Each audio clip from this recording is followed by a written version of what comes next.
టాలీవుడ్ అంటే నేషనల్ అనుకుంటివా? ఇంటర్నేషనల్. మన దర్శకులు హీరోల తీరు చూస్తుంటే అదే అనిపిస్తుంది. ఇన్నాళ్ళు బాలీవుడ్ యాక్టర్స్ మన సినిమాలో ఉంటేనే అమ్మో హిందీ నటులను తీసుకొస్తున్నారంట తెలుసా అనేవాళ్ళు. కానీ మనోళ్ళ ఆలోచనలన్నీ హాలీవుడ్డే. రాబోయే పాన్ ఇండియన్ సినిమాల్లో హాలీవుడ్ యాక్టర్సే ఎక్కువగా కనిపిస్తున్నారు. టాలీవుడ్ రేంజ్ మారిపోయిందబ్బా. మనోళ్ళంతా ఇప్పుడు హాలీవుడ్ నటుల కోసం వేట సాగిస్తున్నారు. ఆ మధ్య RRR కోసం హాలీవుడ్ నుంచి 2 నటులను తీసుకొచ్చారు రాజమౌళి. తాజాగా ఓజీ కోసం థాయ్, జపనీస్ నటులను తీసుకొస్తున్నారు సుజీత్.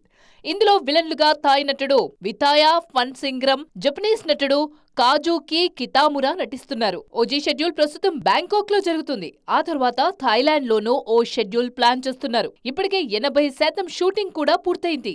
పవన్ కళ్యాణ్ కూడా త్వరలోనే సెట్స్ లోకి జాయిన్ కానున్నారు. ఓఎస్ఎస్ ఫర్టిలిటీలో అమ్మ నాన్నలకి పర్సనలైజ్ ట్రీట్మెంట్ ఇచ్చారు.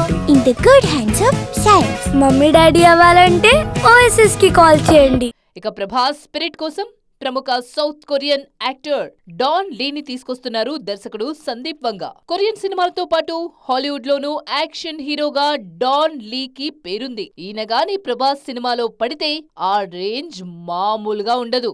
అలాగే SSMB 29లో అంతా హాలీవుడ్ టీం పనిచేయబోతున్నారు.